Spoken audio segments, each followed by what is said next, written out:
10 PKBA izin mempresentasikan hasil dari artikel yang kami buat dengan judul Implementasi Decision Making dengan Algoritma Bridge Preset atau biasa disebut BFS dalam game Invisible-Ness untuk penyelesaian labirin. Sebelumnya perkenalkan, saya Syifa Maulida NIM 11221007. Saya Wafik Ajaria dengan NIM 11221027.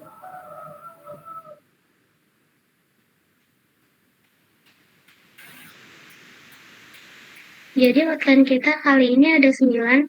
Yang pertama abstrak, yang kedua pendahuluan, yang ketiga metode, yang keempat kompleksitas waktu BFS, yang kelima alur program, yang keenam demonstrasi, yang ketujuh hasil dan pembahasan, yang kedelapan kesimpulan, yang kesembilan referensi. Masuk ke bagian abstrak. Invisible-Ness adalah sebuah permainan interaktif yang dirancang untuk menantang pemain dalam menemukan jalur terpendek melalui labirin tersembunyi.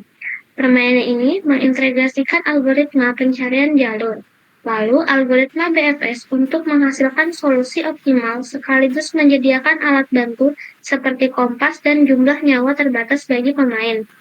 Tingkat kesulitan yang bervariasi menambah kompleksitas, meningkatkan keterlibatan pemain dan kemampuan berpikir strategis.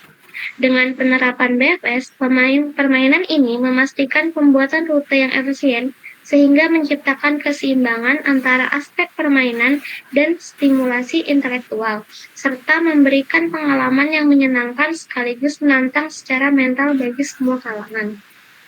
Next.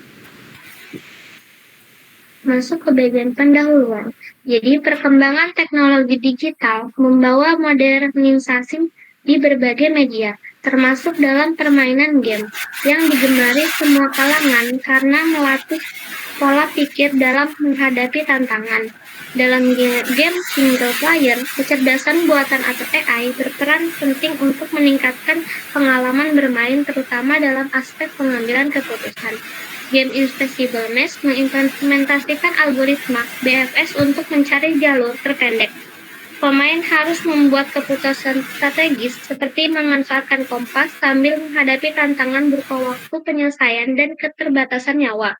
Penelitian ini bertujuan untuk mengeksplorasi penerapan teknik pengambilan keputusan dalam Invisible-Ness dan dampaknya terhadap pengalaman permainan. Next.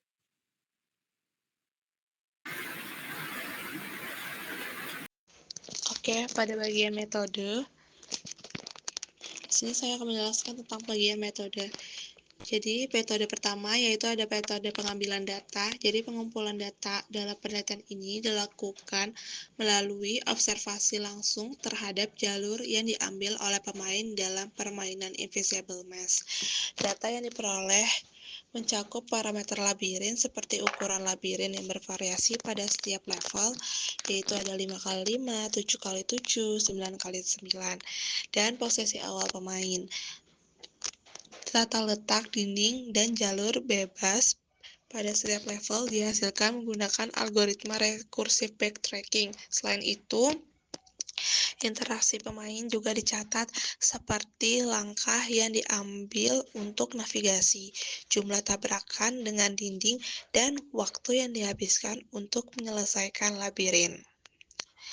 Metode algoritma BFS atau algoritma Bridge First Search diterapkan untuk pencarian jalur pada game labirin. BFS dipilih karena kemampuannya dalam menjelajahi semua tetangga dari suatu simpul sebelum beralih ke simpul berikutnya, sehingga memastikan semua kemungkinan jalur dieksplorasi secara sistematis. Meskipun BFS tidak mempertimbangkan bobot atau biaya jalur, algoritma ini efektif dalam menemukan jalur terpendek dalam labirin tanpa bobot. Lalu di sini ada pseudocode BFS yang kita gunakan dalam pengaplikasian BFS pada aplikasi kami. Lalu metode pengambilan keputusan. Dalam metode pengambilan keputusan ada 3 komponen keputusan yang ada dalam aplikasi kami. Yang pertama ada kompas. Kompas ini membantu pemain menemukan arah yang benar. Yang kedua ada nyawa terbatas, jadi pemain memiliki kesempatan terbatas untuk menyelesaikan labirin. Yang ketiga, waktu terbatas, meningkatkan tantangan dan membuat pengambilan keputusan lebih kritis. Tujuan dalam komponen keputusan yang pertama yaitu meningkatkan tingkat kesulitan dan memberikan pengalaman bermain yang lebih seru dan dinamis. Lalu selanjutnya yaitu ada pengujian model. Jadi pengujian model ini dilakukan dengan menjalankan simulasi pada 3 skenario labirin. Yang pertama ada level sederhana yaitu dengan ukuran mesh yaitu 5x5. Lalu ada level menengah dengan ukuran mesh-nya itu 7x7 dan level kompleks yaitu dengan ukuran mesh-nya 9x9. Pengujian ini bertujuan untuk mengevaluasi akurasi jalur yang ditemukan oleh algoritma BFS dan seberapa baik pemain dapat menyelesaikan labirin pada setiap level. Jadi, analisis performa algoritma dilakukan dengan membandingkan jalur terpendek yang ditemukan oleh BFS dengan jalur yang sebenarnya yang diambil oleh pemain. Lalu selanjutnya itu ada metode evaluasi kinerja. Jadi, akurasi penyelesaian jadi metode evaluasi kinerja ini ada 4. Yang pertama ada akurasi penyelesaian, yaitu seberapa sering pemain berhasil menemukan jalur terpendek. Lalu ada waktu penyelesaian, waktu yang diperlukan untuk menyelesaikan labirin. Lalu ada jumlah tabrakan, yaitu jumlah tabrakan yang terjadi saat pemain mencoba menemukan jalur. Yang terakhir ada efektivitas kompas. Jadi efektivitas kompas ini berpengaruh pada kompas dalam membantu pemain menghindari kesalahan arah.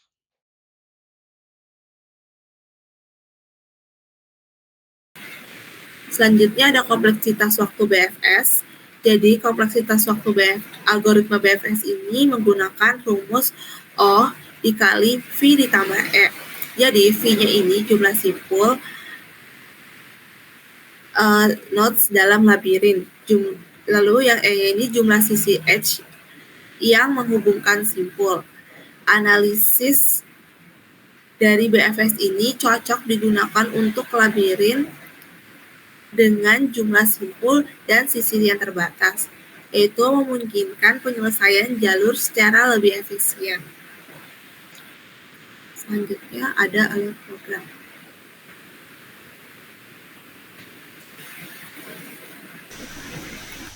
Kemudian kita masuk ke dalam alur program.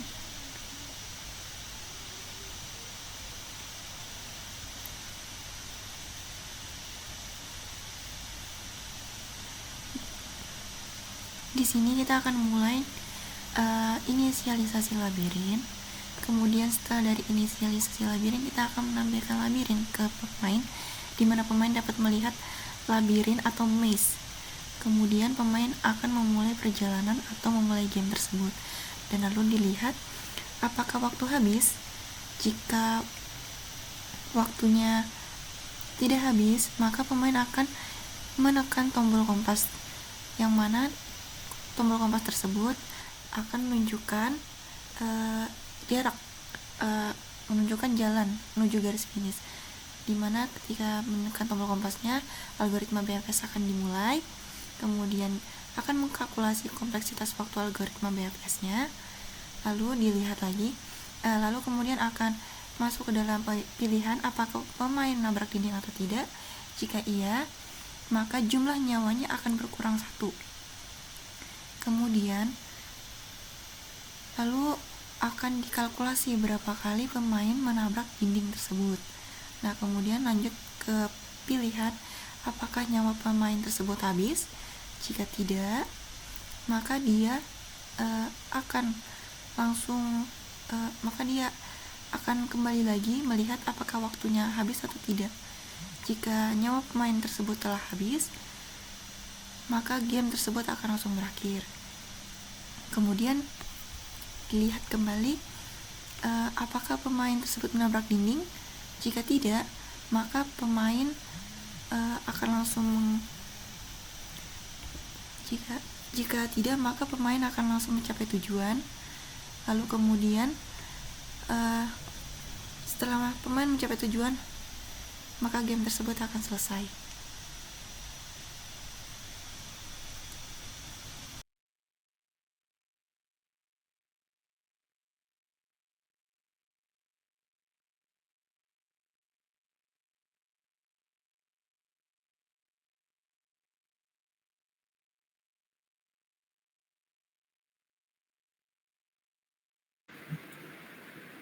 Oke, baik. Di sini saya akan menjelaskan tentang bagian pembahasan. Jadi, di dalam game kita yaitu ada yang bernama Invincible Maze, adalah game labirin interaktif di mana pemain harus mencapai tujuan dalam waktu terbatas tanpa menabrak dinding yang tak terlihat. Jadi, pemain ini menggunakan alat bantu seperti kompas ketika ia kesusahan dalam mencari jalur untuk mencapai finish. Jadi kompas ini membantu navigasi di labirin yang tampilannya hanya terlihat sementara. Tantangannya itu akan meningkat dengan bertambahnya level. Jadi mengharuskan pemain mengingat dan mengeksplorasi jalur yang semakin kompleks. Aturan permainannya yaitu yang pertama, ada pemain memulai dari titik awal dan menuju titik akhir tanpa menabrak dinding. Yang kedua, tabrakan mengurangi yang kedua itu ada tabrakan. Ketika pemain itu melakukan ketika pemain menabrak sebuah dinding, maka nyawa itu otomatis akan berkurang. Dan ketika nyawa itu telah habis, maka permainan akan berakhir. Jadi yang ketiga itu ada algoritma breadth first search yang digunakan untuk memberikan jalur lebih optimal. Lalu selanjutnya itu ada implementasi dari BFS. Jadi BFS ini menjelajahi labirin secara bertahap untuk memeriksa simpul pada tingkat yang sama sebelum melanjutkan. Lalu ada tahapan dari implementasi BFS. Yang pertama itu menginisialisasi tingkat awal, tingkat akhir, dan jalur. Yang kedua, pemeriksaan simpul untuk menemukan titik akhir. Yang ketiga, ada pencatatan simpul yang telah dikunjungi. Yang keempat, menyediakan jalur terpendek dari awal ke akhir dalam bentuk koordinat. Lalu ada tantangan dalam game. Jadi yang pertama, tantangan pertama itu ada elemen waktu dan nyawa. Jadi elemen waktu dan nyawa ini memberikan rasa tantangan dalam pengambilan keputusan. Lalu yang kedua itu pengaruh kompas. Jadi pemain ini lebih sering menemukan jalur yang benar dengan bantuan kompas. Jadi kalau pemainnya itu tidak tahu arahnya kemana, bisa menggunakan kompas yang hanya menampilkan jalan terbaik untuk sementara saja. Lalu efektivitas dari BFS. Jadi algoritma BFS ini membantu pemain dalam memetakan jalur terpendek dengan lebih cepat dan akurat. Lalu di sini ada maze dari level yang ada dalam permainan ini. Yang pertama, level pertama dengan ukuran 5x5, level kedua dengan ukuran 7x7, lalu level ketiga itu ada dengan ukuran 9x9. Di ketiga level ini mempunyai tingkat kesusahan yang berbeda. Bisa dilihat di bagian hitam ini adalah dinding yang ketika pemain tidak boleh menabrakkannya ke dinding karena akan mengurangi nyawa dari nyawa yang dipunya pada permainan ini. Bisa dilihat ini ketiga level ini mempunyai tingkat kesulitan yang semakin meningkat kalau pemain bertambah levelnya. Selanjutnya ini ada bagian tadi merupakan bagian ini kita harus menghafal maze pada setiap levelnya. Jadi kita harus menghafal bentukan jalurnya agar bisa melewati di setiap levelnya. Lalu yang kedua, jika maze tadi Setelah hafal, maka tampilannya akan seperti ini. Tidak ada hingga karena seperti nama permainannya, yaitu invisible maze. Lalu jika kita tidak tahu arahnya, kita bisa menggunakan bantuan untuk menyelesaikan level tersebut. Jadi itu ada demonstrasi. Lalu kita akan masuk ke dalam demonstrasi game.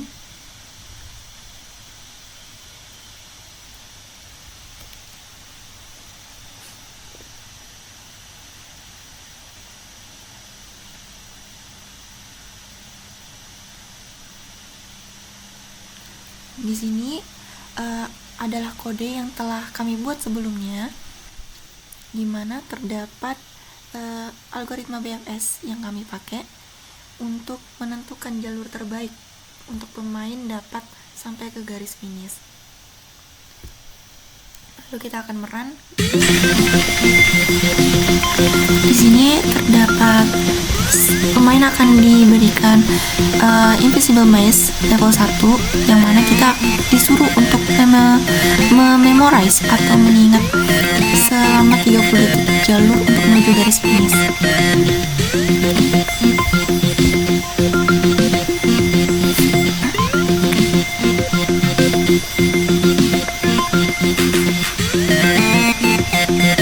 Setelah memorize 30 detiknya selesai, maka di sini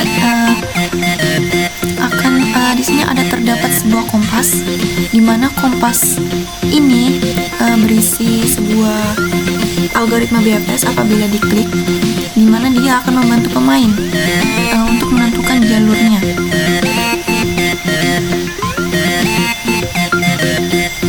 Nah, saat diklik, dia akan memperlihatkan jalurnya selama 3 detik kepada pemain. Kemudian ini juga di level 2 dengan tingkat kesulitan lebih tinggi daripada level 1, dimana kita juga akan disuruh mememorize sebuah jalur untuk menuju ke garis finish.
Setelah kita menyelesaikan permainan tersebut, maka di terminal akan muncul kompleksitas waktu BFS yang telah kita lakukan tadi ketika mengklik tombol kompas, di mana dengan kompleksitas waktu BFS untuk level 1-nya yaitu 0,794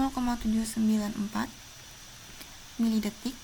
Kemudian kompleksitas waktu BFS untuk level 2-nya 0,101 milidetik, dan kompleksitas waktu BFS untuk level 3-nya yaitu 0,056 milidetik. Dan total waktu pemain ketika melakukan game tersebut yaitu sebanyak 78,32 detik. Kemudian rata-rata waktu per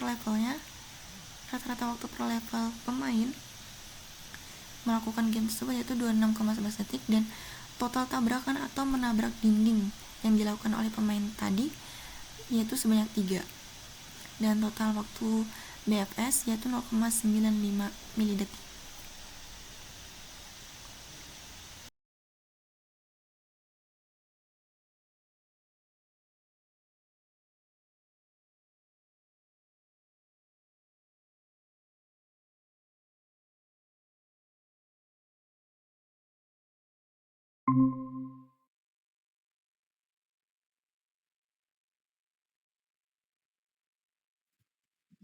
Baik, kesimpulan yang kami dapat yaitu permainan Invisible Mesh mengaplikasikan algoritma BFS untuk mencari jalur terpendek dalam labirin tersembunyi.